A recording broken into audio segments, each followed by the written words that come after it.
Aos amigos, irmãos, familiares, seguidores, desejo a paz, o amor e a graça de nosso Senhor Jesus Cristo, abençoando-os no dia a dia. É o desejo do meu coração. Vou reiterar, os vídeos que nós publicamos, todos eles é para a glória de Deus, não é para a nossa própria glória.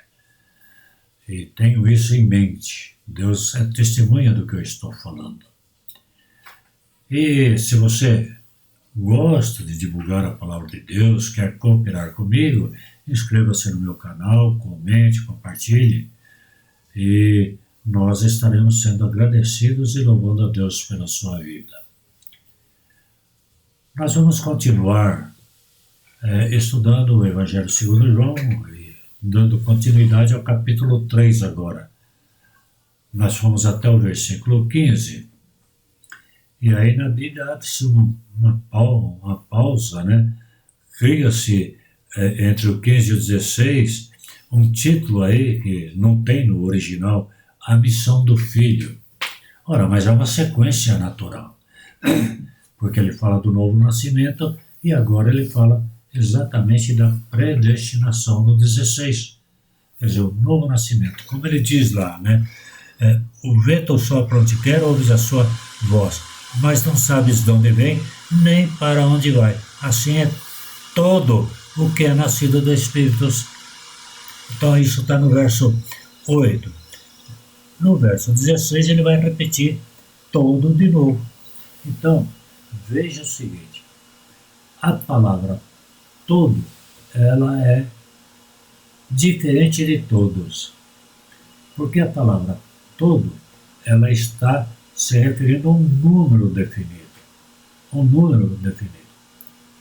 E não a todos, um indeterminado. Por isso, João 3,16, no meu entender, é um versículo dos mais profundos da palavra de Deus.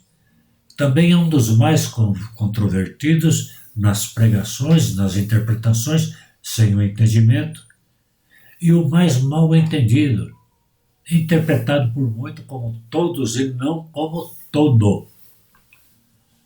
Por isso, tudo foi transmitido por Deus.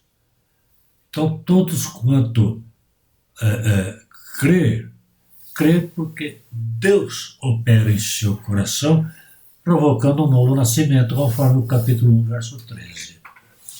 E aí o versículo diz assim: porque Deus amou o mundo de tal maneira que deu seu Filho unigênito para que todo, não todos, todo o que nele crê não pereça, mas tenha vida eterna. Deus amou o mundo. Mas a que mundo se refere Jesus? Ao mundo todo ou a um mundo definido? Desde que todo indica um mundo definido e completo, e não todos do mundo. Pois o próprio Jesus explica em João 6,44, dizendo: ninguém pode vir a mim se o Pai que me enviou não o trouxer. Somente creram mediante a fé concedida por Deus, os quais, recebendo-a, também são levados pelo Espírito Santo à regeneração. Por isso a afirmação de Jesus em João 6, 37 a 49, 10, 14 a 18, 17 e 19. Confronte para você ver. Tenha paciência e estude um pouco. Então, estes que fazem parte do todo, compõem o número definido dos salvos, foram tirados da morte para a vida. Ora, um morto não tem vontade própria. Ele tem que ser ressuscitado. E ele é ressuscitado mediante o novo nascimento. Aí ele completa: deu seu Filho unigênito, conforme profetizado no Velho Testamento, o Messias prometido. E esse Messias chamaria uma nação que nunca o conheceu, pois é de origem adâmica, corrompida pelo pecado e sendo guiada pelo príncipe do mundo, morta nos delitos e pecados, separada da comunhão de Deus. como poderia ele crer em Deus? Não tem como. Para esta nação eleita e predestinada é que foi doado o Filho. Podemos ver isso claramente em Isaías 53, 11 e 12. Não são todos, mas muitos que Jesus recebe como uma espécie de coroa de glória pelo seu sacrifício. Ezequiel 36, 25 e 28, Isaías 55, 5 diz: Eis que chamarás uma nação que não conheces, e uma nação que nunca te conheceu correrá para ti, por amor do teu Deus e do Santo de Israel, porque ele te glorificou. Perceba que ele veio para chamar uma nação doada pelo Pai, conforme Isaías 53, 11 e 12, e lá João 6, 44. Não aquele que por si mesmo crê, sem ter recebido a fé doada pelo Espírito Santo. Portanto, a palavra mundo é aplicada a tempo e lugar pela obra salvífica operada por Jesus no seu sacrifício lá na cruz.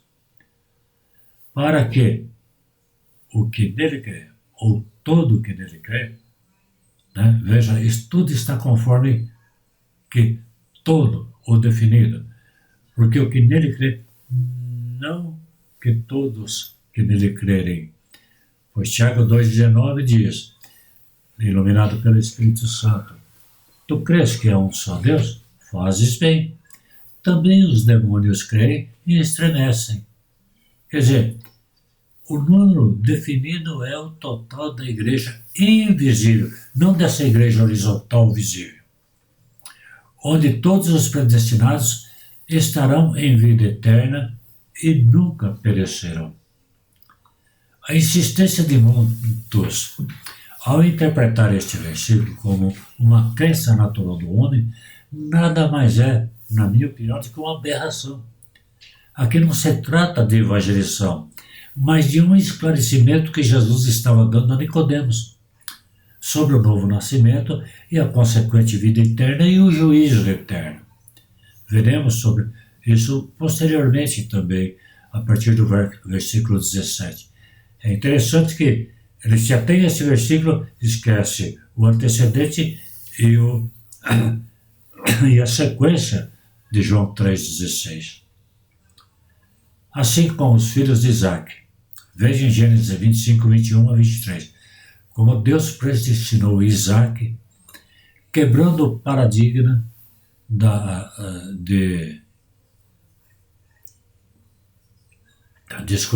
quebrando o paradigma, quebrando da primogenitura.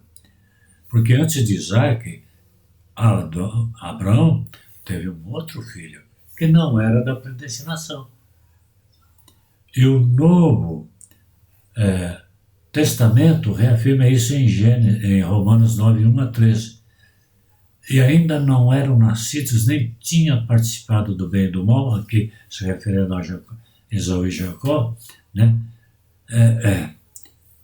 Para que o propósito de Deus quanto à eleição prevalecesse, não por obras, mas por aquele que chama, já foram dita a ela: o mais velho será servo do mais moço, novamente quebrando o paradigma. Como está escrito, amei a Jacó e aborreci, porém me aborreci de Esaú. Quer dizer, na lei natural do homem, Isaac não era o primogênito, mas não era o escolhido de Deus. Na lei natural do homem, especialmente na época, Jacó não era o primogênito, mas o escolhido de Deus, e não Esaú. Entendendo a palavra de Deus, podemos perceber claramente que ninguém crê em Jesus se o Espírito Santo não depositar a fé no seu coração. E assim os que estão mortos nos delitos e pecados não são capazes de se converter da morte para a vida, se Deus não os ressuscitar, conforme Colossenses 1, 3 a 1 a 3. Quem se converte do pecado é aquele que já tem consciência de ser pecador com seu Pai Celestial. E arrependido pede perdão, convertendo-se. 2 Coríntios 7:14. Se olharmos para a palavra de Deus desde Gênesis 3:15 até o Apocalipse, veremos que tudo está de acordo com o chamado vontade, poder, justiça e amor de Deus. Nada vem do homem, tudo provém de Deus. Desde Abel até Abraão, vemos Deus separando os seus do mundo. E isso vai como promessa até o Apocalipse e até a volta do Senhor. Portanto, vejamos Apocalipse 10:12. E clamavam uns com grande voz, dizendo: ao nosso Deus, que se assenta no trono, e ao Cordeiro que se assenta no trono, pertence a salvação. Amém. O louvor e a glória, e honra, e o poder, e força, sejam ao nosso Deus, pelos séculos dos séculos. Amém. A salvação não pertence ao homem que se converte, que crê naturalmente, com a crença natural. Pertence a Deus, ao Cordeiro. Poderíamos citar quase toda a Bíblia em favor dos decretos eternos de Deus que se referem ao entendimento correto desse versículo. Porém, seria um vídeo muito extenso.